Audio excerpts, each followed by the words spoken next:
নমস্কার, কলাকানন শিল্প ও সাংস্কৃতিক গ্রুপের ইউটিউব চ্যানেলে আপনাদের সকলকে স্বাগতম। আমরা টিম কলাকানন, আর আমাদের অন্যান্য বিভাগের মধ্যে অন্যতম এই বিভাগ কাহিনী বাহিনী।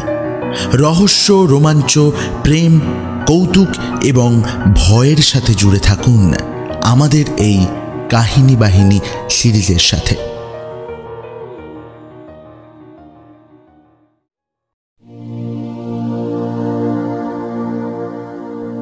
আদ্যানাথ এবং বৈদ্যনাথ চক্রবর্তী দুই শরীর। উভয়ের মধ্যে বৈদ্যনাথের অবস্থাই কিছুটা খারাপ। বৈদ্যনাথের বাপ মহেশচন্দ্রের বিষয় বুদ্ধি আদেও ছিল না। তিনি দাদা শিবনাথের উপর সম্পূর্ণ নির্ভর করে থাকতেন। শিবনাথ ভাইকে প্রচুর মিষ্টি কথায় ভুলিয়ে তার বিষয় সম্পত্তি সমস্ত আত্মসাৎ করে নেন। কেবল খানকত কোম্পানির কাগজ অবশিষ্ট থাকে। জীবন সমুদ্রে সেই কাগজ কখানি বৈদ্যনাথের একমাত্র অবলম্বন। শিবনাথ অনেক চেষ্টা করে তার ছেলে আদ্যানাথের বিয়ে এক ধনীর একমাত্র কন্যার সঙ্গে দিয়েছিলেন সম্পত্তি বাড়ানোর উদ্দেশ্যে। আর মহেশচন্দ্র এক দরিদ্র ব্রাহ্মণের 7 মেয়ের মধ্যে বড় মেয়েকে 1 পয়সা না নিয়ে নিজের ছেলের সঙ্গে বিয়ে দিয়েছিলেন। যদিও বাকি 6 মেয়েকে তিনি বাড়িতে আনেননি, কারণ তাহার আর কোনো ছেলে ছিল না এবং ব্রাহ্মণও জোর করেননি। তবে তাদের বিয়ের জন্য তিনি যথাসাধ্য আর্থিক সাহায্য করেছিলেন। বাবার মৃত্যুর পর বৈদ্যনাথ সেই কাগজগুলো নিয়েই একরকম নিশ্চিন্তে ছিলেন। জীবিকা বা কাজের কোনো চিন্তাই তার মনে জাগেনি। তিনি সময় কাটাতেন গাছের ডাল কেটে ছড়ি বানিয়ে। পাড়ার বাচ্চা আর তরুণরা সেই ছড়ি নেওয়ার জন্য ভিড় করত, আর তিনি তা বিলিয়ে বেড়াতেন। এই ছড়ি ছাড়াও তিনি ছিপ, ঘুড়ি আর লাটাইও বানাতেন। যেসব কাজে অনেক যত্ন আর সময় লাগে কিন্তু সংসারের কোনো কাজে লাগে না, এই রকম কাজ পেলে তার আর উৎসাহের সীমা থাকে না। পাড়ায় যখন দলাদলি এবং চক্রান্ত নিয়ে বড় বড় পবিত্র বঙ্গীয় চণ্ডীমণ্ডপ ধূমাচ্ছন্ন হয়ে উঠছে, তখন বৈদ্যনাথ একটা কলম কাটা ছুরি এবং একখণ্ড গাছের ডাল নিয়ে সকাল থেকে দুপুর এবং আহার ও নিদ্রার পর থেকে সন্ধ্যা পর্যন্ত নিজের দাওয়াটিতে একাই কাটিয়ে দিচ্ছেন, এমন প্রায়ই দেখা যেত। ষষ্ঠীর প্রসাদে শত্রুর মুখে যথাক্রমে ছাই দিয়ে বৈদ্যনাথের 2টি পুত্র এবং একটি কন্যা জন্মগ্রহণ করল। গৃহিণী মোক্ষদা সুন্দরীর অসন্তোষ দিন দিন বাড়তেই থাকল। আদ্যানাথের ঘরে যেমন আয়োজন আড়ম্বর, বৈদ্যনাথের ঘরেও কেন তেমনটা হবে না? ও বাড়ির বিন্দবাসিনীর যেমন গয়নাগাটি, বেনারসি শাড়ি, কথা বলার ভঙ্গি আর চালচলনের গর্ব, মোক্ষদার তো সেসব কিছুই নেই। এটা কতটা অন্যায়! অথচ পরিবার তো একটাই। ভাইয়ের প্রাপ্য কেড়ে নিয়েই তো ওদের এত উন্নতি হয়েছে। যত শুনছে ততই মোক্ষদার মনে শ্বশুর আর স্বামীর প্রতি অসম্মান আর অবজ্ঞা বেড়েই চলেছে। নিজের ঘরের কিছুই এখন তার আর ভালো লাগে না। সব কিছুতেই শুধু অস্বস্তি আর অপমান। শোয়ার খাটটাও মৃতদেহ বহনেরও যোগ্য নয়। যার 7 কুলে কেউ নেই, এমন একটা অনাথ চামচিকের বাচ্চাও এই জীর্ণ প্রাচীরে বাস করতে চাইবে না, এবং গৃহসজ্জা দেখলে ব্রহ্মচারী পরমহংসের চোখেও জল আসে। এ সকল অত্যুক্তির প্রতিবাদ করা পুরুষের ন্যায় কাপুরুষ জাতির পক্ষে অসম্ভব। সুতরাং বৈদ্যনাথ বাইরের দাওয়ায় বসে দ্বিগুণ মনোযোগের সাথে ছড়ি চাঁচতে লাগল।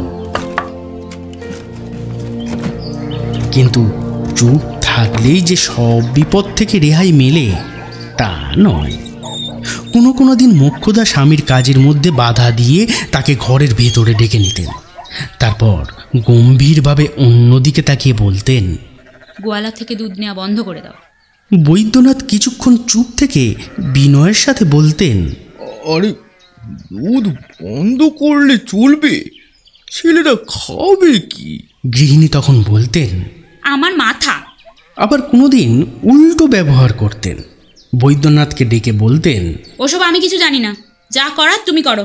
বৈদ্যনাথ ম্লান মুখে জিজ্ঞেস করতেন, আচ্ছা কি করতে হবে? এ মাসের বাজারটা করে আনোগে। তারপর এমন একটা ফর্দ বার করতেন যা দিয়ে রাজস্ব যজ্ঞের আয়োজনও হয়ে যেতে পারত। বৈদ্যনাথ যদি সাহস করে জিজ্ঞেস করতেন, এত কিছু দরকার আছে? তখন উত্তর পেতেন, তবে আর কি, ছেলেপুলেগুলো তাহলে না খেতে পেয়ে মরুক, আর আমিও মরে যাই, তাহলেই তুমি একা একা খুব সস্তায় সংসার চালাতে পারবে। এইভাবে ক্রমে ক্রমে বৈদ্যনাথ বুঝতে পারলেন ছড়ি চেঁচে আর চলে না, একটা কিছু উপায় বার করতেই হবে। চাকরি করা অথবা ব্যবসা করা বৈদ্যনাথের পক্ষে সম্ভব নয়। অতএব কুবেরের ভাণ্ডারে প্রবেশ করবার একটা সহজ পন্থা আবিষ্কার করা চাই। একদিন রাত্রে বিছানায় শুয়ে কাতরভাবে প্রার্থনা করতে লাগলেন, হে মা জগদম্বে, স্বপ্নে যদি এমন একটা দুর্লভ রোগের পেটেন্ট ওষুধ দেখিয়ে দাও মা, তাহলে তার বিজ্ঞাপন লেখার দায়িত্ব আমি নিজেই নেব। সেই রাত্রে স্বপ্ন দেখলেন তার স্ত্রী তার প্রতি অসন্তুষ্ট হয়ে বিধবা বিবাহ করবে বলে একান্ত পণ করে বসেছে। অর্থাভাব সত্ত্বেও উপযুক্ত গয়না কোথায় পাওয়া যাবে বলে বৈদ্যনাথ উক্ত প্রস্তাবে আপত্তি করছে। বিধবার গয়না আবশ্যক নয় বলে পত্নী আপত্তি খণ্ডন করছে। তার কি একটা চূড়ান্ত জবাব আছে বলে তার মনে হচ্ছে, অথচ কিছুতেই মাথায় আসছে না। এমন সময় নিদ্রা ভঙ্গ হয়ে দেখলেন সকাল হয়েছে, এবং কেন যে তার স্ত্রীর বিধবা বিবাহ হতে পারে না তার সদুত্তর তৎক্ষণাৎ মনে পড়ে গেল, এবং সেজন্য বোধ করি কিঞ্চিত দুঃখিত হলেন। পরদিন সকালে সব কাজ সেরে বৈদ্যনাথ একা বসে ঘুড়ি বানাচ্ছিলেন। তখন হঠাৎ এক সন্ন্যাসী জয়ধ্বনি দিয়ে দরজায় এসে হাজির। অলোক নিরঞ্জন। সেই মুহূর্তে বৈদ্যনাথ যেন বিদ্যুৎ ঝলকের মতো ভবিষ্যতের ঐশ্বর্য দেখে ফেললেন। তিনি সন্ন্যাসীকে খুব আপ্যায়ন করলেন, খাওয়ালেন। অনেক অনুরোধের পর জানতে পারলেন ওই সন্ন্যাসী সোনা বানাতে পারেন, আর তিনি সেটা শেখাতেও রাজি। গৃহিণী আনন্দে নেচে উঠলেন। যেমন যকৃতের রোগে কেউ চারপাশে সব হলুদ দেখে, তিনিও এখন সব জায়গায় সোনা দেখতে লাগলেন। কল্পনায় শোয়ার খাট, ঘরের সাজসজ্জা, এমনকি দেয়াল পর্যন্ত সব সোনায় মোড়া দেখলেন। মনে মনেই বিন্ধ্যবাসিনীকে তিনি নিমন্ত্রণ করলেন। সন্ন্যাসী প্রতিদিন 2 সের দুধ আর 1.5 সের মোহনভোগ খেতে লাগলেন, আর বৈদ্যনাথের কোম্পানির শেয়ারের কাগজ পুড়িয়ে রূপোর রস বার করে নিতে লাগলেন। যারা ছিপ ছড়ি লাটাই নিতে আসত তারা রোজই বৈদ্যনাথের বন্ধ দরজায় এসে ঠোকাঠুকি করে ফিরে যেত। ঘরের ছেলেরা ঠিকমতো খেতে পায় না, পড়ে গিয়ে মাথা ফাটায়, কান্নায় ঘর মাথায় তোলে, কিন্তু কর্তা আর গিন্নির তাতে কোনো খেয়াল নেই। দুজনে চুপচাপ আগুনের সামনে বসে কড়াইয়ের দিকে তাকিয়ে থাকে। চোখে পলক নেই, মুখে কোনো কথা নেই। আগুনের আলোয় চোখ যেন ঝকঝকে হয়ে ওঠে। মনে হয় যেন চোখে স্পর্শমণির মতো গুণ এসে গেছে। আগুনের প্রতিচ্ছবি চোখে এমনভাবে পড়ছে যেন সূর্যাস্তের লাল আলোয় চারপাশ রাঙা হয়ে গেছে। 2 কোম্পানির শেয়ারপত্র ওই আগুনে পোড়ানোর পর একদিন সন্ন্যাসী বললেন, চিন্তা করিস না, কালই সোনার রং ধরবে। সেদিন রাতে আর কারোর ঘুম হলো না।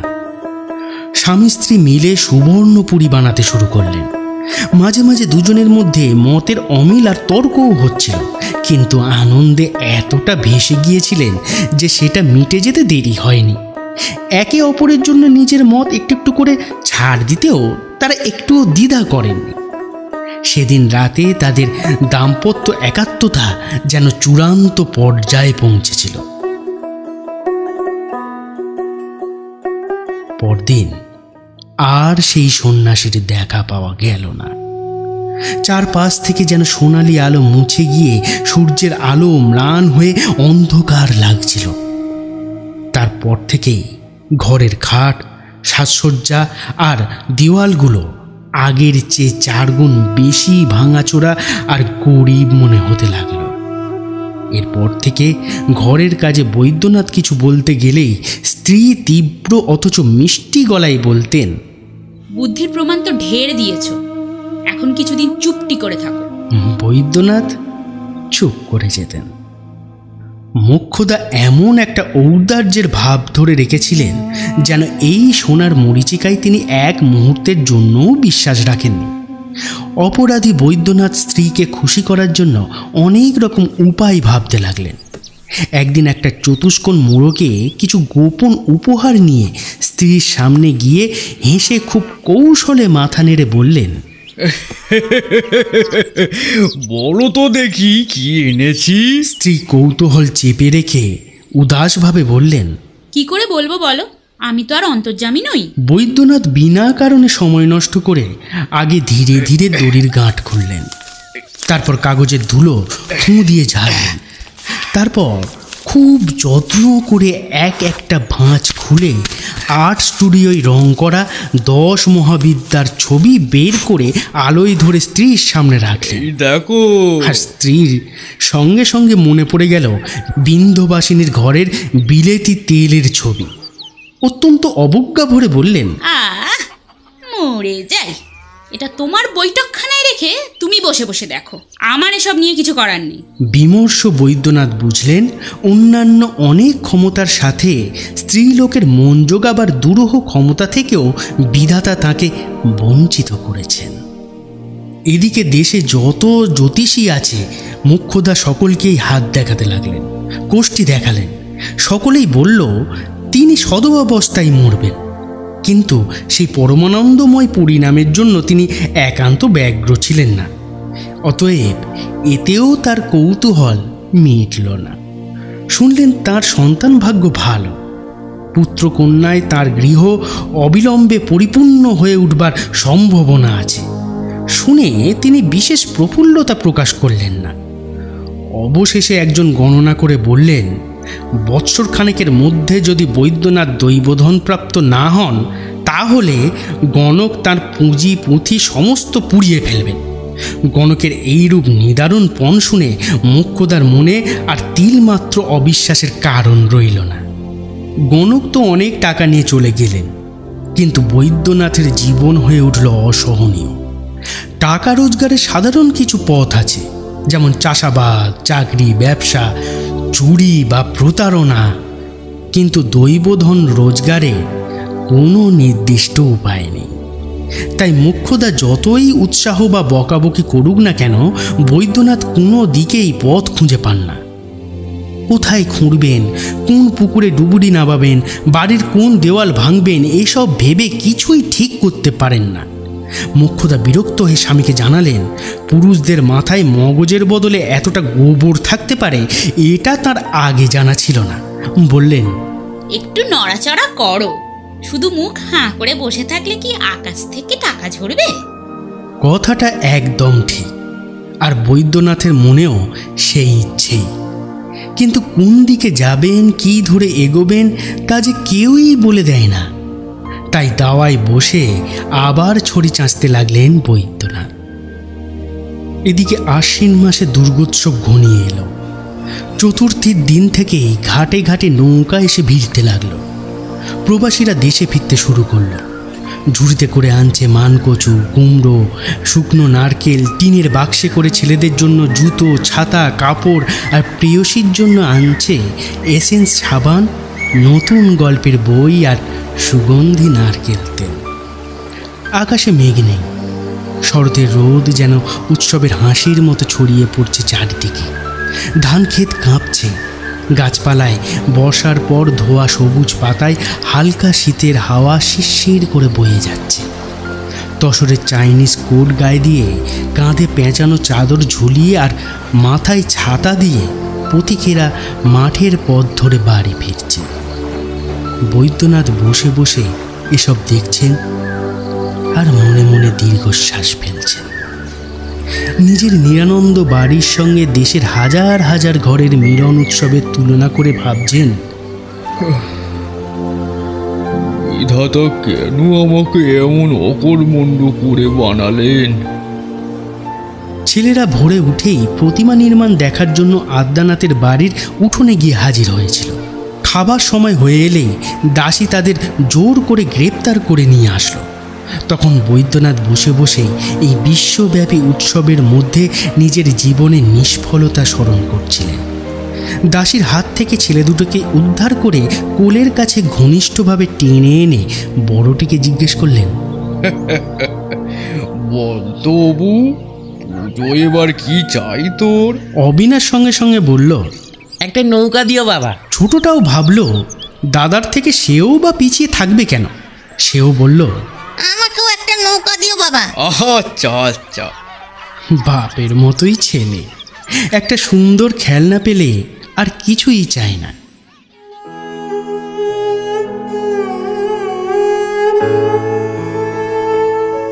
আজ 22শে শ্রাবণ, রবীন্দ্রনাথ ঠাকুরের আজ প্রয়াণ দিবস। তাই তার প্রয়াণ দিবস উপলক্ষে কলাকানন গ্রুপের কাহিনী বাহিনীর আজকের নিবেদন তার গল্পগুচ্ছের গল্প স্বর্ণমৃগ। এইরকম গল্প আরও শুনতে আমাদের চ্যানেলটিকে সাবস্ক্রাইব করুন এবং বেল আইকনটি প্রেস করতে ভুলবেন না। রবীন্দ্রনাথ ঠাকুরের প্রয়াণ দিবসে কলাকাননের তরফ থেকে রইল তার প্রতি বিনম্র শ্রদ্ধা এবং প্রণাম। এখন শুনতে থাকুন আজকের গল্প।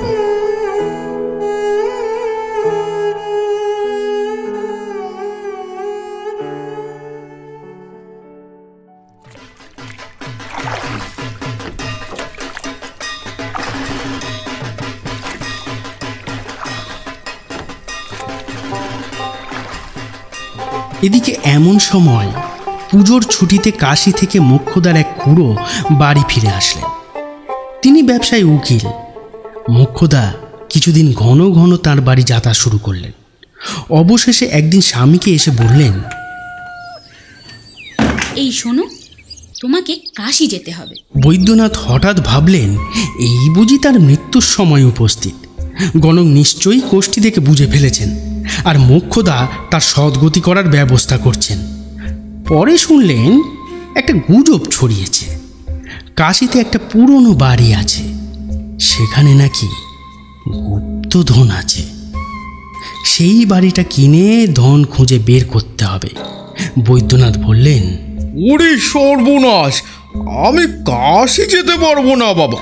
বৈদ্যনাথ কোনো দিন ঘর ছেড়ে কোথাও যাননি।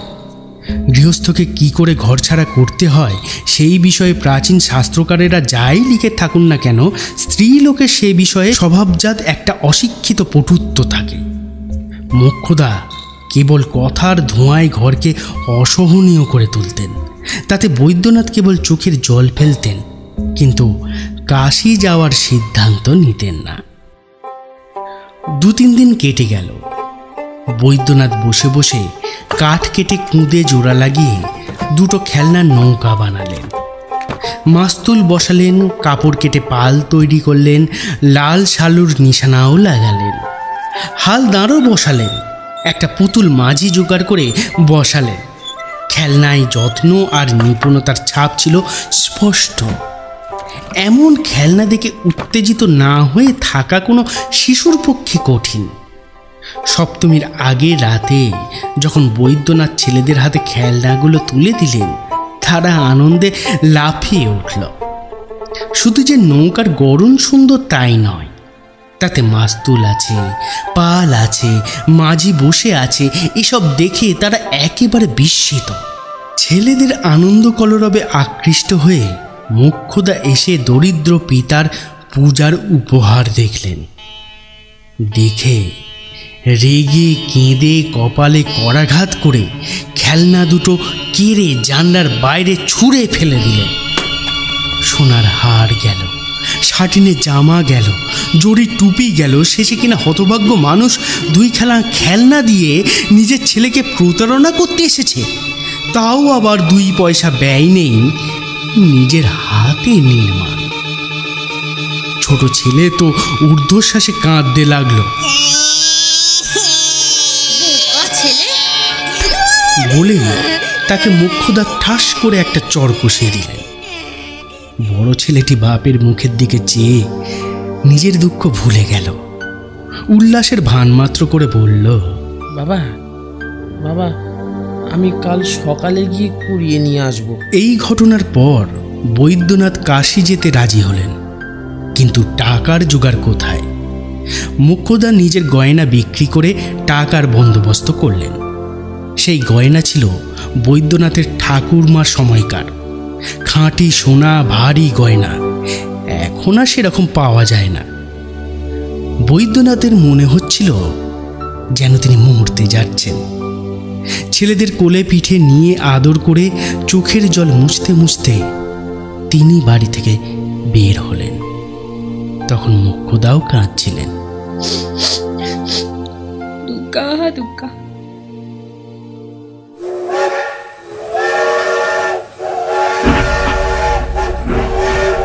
কাশীর সেই বাড়িওয়ালা ছিল বৈদ্যনাথের খুড়শ্বশুরের মক্কেল, তাই বাড়িটা খুব চড়া দামে কিনতে হলো। বৈদ্যনাথ একা বাড়িতে উঠলেন। একেবারে নদীর ধারে, ভিত্তির নিচ দিয়ে জল বয়ে যাচ্ছে। রাতে বৈদ্যনাথের গা ছমছম করছিল। শূন্য ঘরে মাথার কাছে একটা বাতি জ্বালিয়ে চাদর মুড়ি দিয়ে শুয়ে পড়লেন। কিন্তু ঘুম কিছুতেই এলো না। গভীর রাত্রে যখন সমস্ত কোলাহল থেমে গেল, তখন কোথা থেকে একটা ঝনঝন শব্দ শুনে বৈদ্যনাথ চমকে উঠলেন। শব্দ মৃদু কিন্তু পরিষ্কার, যেন পাতালে বলিরাজের ভাণ্ডারে কোষাধ্যক্ষ বসে বসে টাকা গণনা করছে। বৈদ্যনাথের মনে ভয় হলো, কৌতূহল হলো এবং সেই সঙ্গে দুর্জয় আশার সঞ্চয় হলো। বৈদ্যনাথ কাঁপতে কাঁপতে প্রদীপ হাতে ঘরে ঘরে ঘুরে বেড়াতে লাগলেন। এই ঘরে গেলে মনে হয় ও ঘর থেকে আসছে, ও ঘরে গেলে মনে হয় এই ঘর থেকে। এমন করেই সারা রাত কেটে গেল। দিনের বেলা অন্যান্য শব্দের মধ্যে সেই শব্দ চাপা পড়ে গেল। এরপর রাত্রে আবার সেই শব্দ উঠল। বৈদ্যনাথের মন অস্থির হয়ে উঠল। কোন দিকে যাবেন বুঝতে পারছিলেন না। মরুভূমির মধ্যে দাঁড়িয়ে কেউ ঝর্ণার শব্দ শুনছে, কিন্তু ঠিক কোন দিক থেকে আসছে তা বোঝা যাচ্ছে না। ভয় হচ্ছে পাছে একবার ভুল পথ অবলম্বন করলে গুপ্ত নির্ঝরণী একেবারে আয়ত্তের অতীত হয়ে যায়। তৃষিত পথিক স্তব্ধভাবে দাঁড়িয়ে প্রাণপণে কান খাড়া করে থাকে। এদিকে তৃষ্ণা উত্তরোত্তর প্রবল হয়ে ওঠে। বৈদ্যনাথের সেই অবস্থাই হল। বহুদিন অনিশ্চিত অবস্থাতেই কেটে গেল। কেবল অনিদ্রা এবং বৃথা আশ্বাসে তার কোমল মুখে ব্যগ্রতার রেখা তীব্রভাবে দেখা গেল। কোটরে ঢুকে আসা চোখে দুপুরে মরুভূমির মতো একটা জ্বালা প্রকাশ পেল। অবশেষে একদিন দুপুরে সমস্ত দ্বার রুদ্ধ করে ঘরের মেঝে ময় শাবল ঠুকে শব্দ করতে লাগলেন। একটা পার্শ্ববর্তী ছোট কুঠিরের মেঝের মধ্যে থেকে ফাঁপা আওয়াজ দিল। রাত গভীর হলে বৈদ্যনাথ একা বসে সেই মেঝে খুঁড়তে লাগলেন।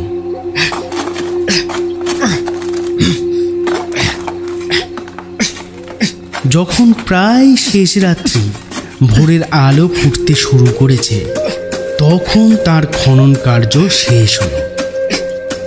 বৈদ্যনাথ দেখলেন নিচে একটা ঘরের মতো আছে, কিন্তু সেই রাত্রের অন্ধকারে তার মধ্যে নির্বিচারে পা নামিয়ে দিতে সাহস করলেন না। গর্তের উপর বিছানা চাপা দিয়ে শুয়ে পড়লেন। কিন্তু শব্দ এমনই স্পষ্ট হয়ে উঠল যে ভয়ে সেখান থেকে উঠে আসলেন, অথচ ঘর অরক্ষিত রেখে দূরে যেতেও সাহস হলো না। লোভ এবং ভয় দুই দিক থেকে দুই হাত ধরে টানতে লাগলো। রাত কেটে গেল। আজ দিনের বেলাতেও শব্দ শোনা যায়। চাকরকে ঘরের মধ্যে ঢুকতে না দিয়ে বাইরেই খাওয়া দাওয়া করলেন। খাওয়া দাওয়ার পর ঘরে ঢুকে দরজায় চাবি লাগিয়ে দিলেন। দুর্গা নাম উচ্চারণ করে সেই সুড়ঙ্গের মুখ থেকে বিছানা সরিয়ে ফেললেন। জলের ছলছল এবং ধাতু দ্রব্যের ঠং ঠং খুব পরিষ্কার শোনা গেল। ভয়ে ভয়ে গর্তের কাছে আস্তে আস্তে মুখ নিয়ে গিয়ে দেখলেন অল্প উচ্চতার ঘরের মধ্যে জলের স্রোত প্রবাহিত হচ্ছে। অন্ধকারে আর বিশেষ কিছু দেখতে পেলেন না। একটা বড় লাঠি নামিয়ে দেখলেন জল 1 হাঁটুর অধিক নয়। একটা দেশলাই আর মোমবাতি নিয়ে সেই অগভীর ঘরের মধ্যে অনায়াসে লাফিয়ে পড়লেন। পাছে এক মুহূর্তে সমস্ত আশা নিভে যায়, এই জন্য বাতি জ্বালাতে হাত কাঁপতে লাগলো। অনেকগুলি দেশলাই নষ্ট করে অবশেষে বাতি জ্বলল। দেখলেন একটা মোটা লোহার শিকলে একটা বড় কলসি বাঁধা রয়েছে। একবার জলের স্রোত প্রবল হয় এবং শিকল কলসির উপর পড়ে শব্দ করতে থাকে। বৈদ্যনাথ জলের উপর ছপ ছপ শব্দ করতে করতে তাড়াতাড়ি সেই কলসির কাছে গিয়ে উপস্থিত হলেন। গিয়ে দেখলেন কলসি শূন্য। তখন নিজের চোখেও বিশ্বাস করতে পারলেন না। 2 হাতে কলসি তুলে খুব করে ঝাঁকানি দিলেন, ভিতরে কিছুই নেই। উপর করে ধরলেন, কিছুই পড়ল না। দেখলেন কলসির গলা ভাঙা, যেন এককালে এই কলসির মুখ সম্পূর্ণ বন্ধ ছিল, কে ভেঙে ফেলেছে। তখন বৈদ্যনাথ জলের মধ্যে 2 হাত দিয়ে পাগলের মতো হাতড়াতে লাগলেন। কাদার মধ্যে থেকে কি একটা ঠেকল, তুলে দেখলেন একটা মরার মাথা। সেটাও একবার কানের কাছে নিয়ে ঝাঁকালেন, ভিতরে কিছুই নেই। ছুঁড়ে ফেলে দিলেন। অনেক খুঁজে নরকঙ্কালের হাড় ছাড়া আর কিছুই পেলেন না। দেখলেন নদীর দিকে দেওয়ালের এক জায়গা ভাঙা, সেইখান দিয়ে জল প্রবেশ করছে এবং তার পূর্ববর্তী যে ব্যক্তির কোষ্ঠীতে দৈবধন লেখা ছিল সেও সম্ভবত এই ছিদ্র দিয়েই প্রবেশ করেছিল। অবশেষে সম্পূর্ণ হতাশ হয়ে বলে মস্ত একটা মর্মভেদী দীর্ঘ নিঃশ্বাস ফেললেন। প্রতিধ্বনি যেন অতীতকালের আরও অনেক হতাশ্বাস ব্যক্তির নিঃশ্বাস একত্রিত করে ভীষণ গম্ভীর্যের সাথে পাতাল থেকে স্থনিত হয়ে উঠল। সর্বাঙ্গে জল কাদা মেখে বৈদ্যনাথ উপরে উঠলেন। জনপূর্ণ কোলাহলময় পৃথিবী তার কাছে অদ্যপান্ত মিথ্যে। সেই শেকল বাঁধা ভাঙা কলসিটার মতো শূন্য বোধ হল। আবার যে জিনিসপত্র বাঁধতে হবে, টিকিট কিনতে হবে, গাড়িতে চড়তে হবে, বাড়ি ফিরতে হবে, স্ত্রীর সাথে বাগবিতণ্ডা করতে হবে, জীবন প্রতিদিন বহন করতে হবে, সে তার অসহ্য বলে বোধ হলো। ইচ্ছা হলো নদীর জীর্ণ পাড়ের মতো ঝুপ করে ভেঙে জলে পড়ে যান। কিন্তু তবু সেই জিনিসপত্র বাঁধলেন, টিকিট কিনলেন এবং গাড়িও চড়লেন।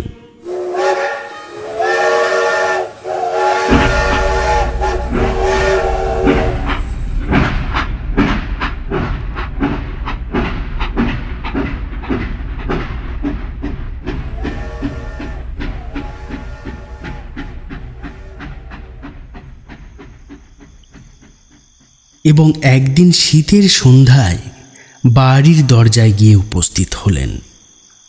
আশ্বিন মাসে শরতের সকালে দরজার কাছে বসে বৈদ্যনাথ অনেক প্রবাসীকে বাড়ি ফিরতে দেখেছেন এবং দীর্ঘশ্বাসের সাথে মনে মনে এই বিদেশ থেকে ফেরার সুখের জন্য লালায়িত হয়েছেন।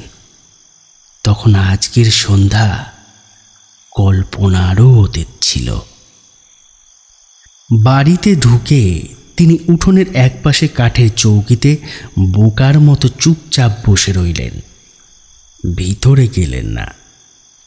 প্রথমে একজন ঝি তাকে দেখে আনন্দে চিৎকার করে উঠল। ছেলেরা দৌড়ে এলো।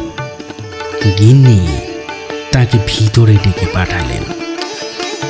বৈদ্যনাথ যেন হঠাৎ একটা ঘোর থেকে জেগে উঠলেন, যেন আবার পুরনো সংসারে ফিরে এলেন। শুকনো মুখে ম্লান হাসি নিয়ে এক ছেলেকে কোলে তুলে আরেক ছেলের হাত ধরে ঘরের ভিতরে ঢুকলেন। ঘরে তখন প্রদীপ জ্বালানো হয়ে গেছে, আর রাত না হলেও শীতের সন্ধ্যার মতো নিস্তব্ধতা নেমে এসেছে। বৈদ্যনাথ কিছুক্ষণ চুপ করে রইলেন।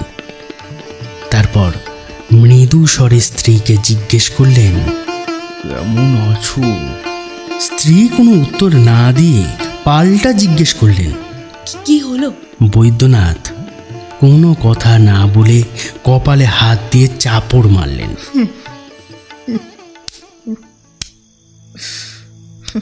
মোক্ষদার মুখ কঠিন হয়ে উঠল। ছেলেরা প্রকাণ্ড একটা অকল্যাণের ছায়া দেখে আস্তে আস্তে উঠে গেল। ঝির কাছে গিয়ে বলল, আমাদের সেই নাপিতের গল্পটা বল। বলে বিছানায় শুয়ে পড়ল। রাত হতে লাগলো, কিন্তু দুজনের মুখে একটা কথা নেই। বাড়ির মধ্যে কি একটা যেন ছমছম করতে লাগলো, এবং মোক্ষদার ঠোঁট দুটি ক্রমশই বজ্রের মতো এঁটে আসলো। অনেকক্ষণ পরে মোক্ষদা কোনো কথা না বলে ধীরে ধীরে শোবার ঘরের মধ্যে প্রবেশ করলেন এবং ভিতর থেকে দরজা বন্ধ করে দিলেন। বৈদ্যনাথ চুপ করে বাইরে দাঁড়িয়ে রইলেন। চৌকিদার প্রহর হেঁকে গেল। শান্ত পৃথিবী অকাতর নিদ্রায় মগ্ন হয়ে রইল। নিজের আত্মীয় থেকে আরম্ভ করে অনন্ত আকাশের নক্ষত্র পর্যন্ত কেউই এই লাঞ্ছিত ভগ্ন নিদ্র বৈদ্যনাথকে একটা কথা জিজ্ঞাসা করল না। অনেক রাত্রে বোধহয় কোনো স্বপ্ন দেখে জেগে উঠে বৈদ্যনাথের বড় ছেলেটি বিছানা ছেড়ে আস্তে আস্তে বারান্দায় এসে ডাকল, বাবা, বাবা, বাবা। তখন তার বাবা সেখানে নেই। ও বাবা, বাবা, বাবা। ছেলেটা একটু জোরে দরজার বাইরে দাঁড়িয়ে আবার ডাকলো, বাবা, বাবা, ও বাবা, বাবা গো, বাবা, বাবা, বাবা। কোনো সাড়া পেল না। ভয়ে ভয়ে সে আবার গিয়ে বিছানায় শুয়ে পড়ল।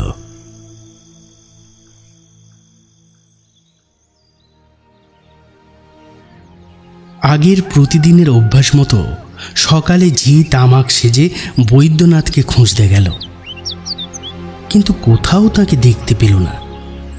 বেলা বাড়লে পাড়ার লোকেরা ফিরে আসা বৈদ্যনাথের খোঁজ নিতে এলেন, কিন্তু কারোর সঙ্গে তার দেখা হলো না।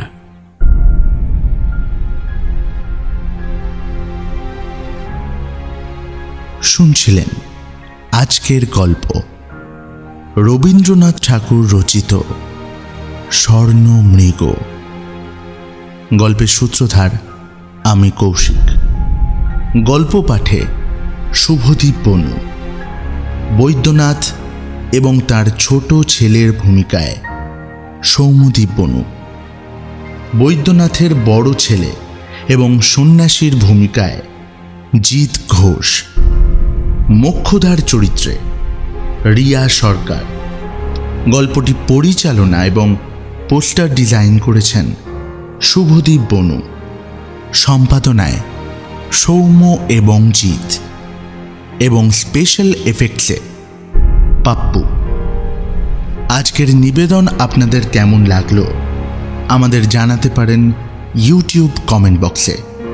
সবাই ভালো থাকবেন, সুস্থ থাকবেন। আমাদের পাশে থাকার জন্য অসংখ্য ধন্যবাদ।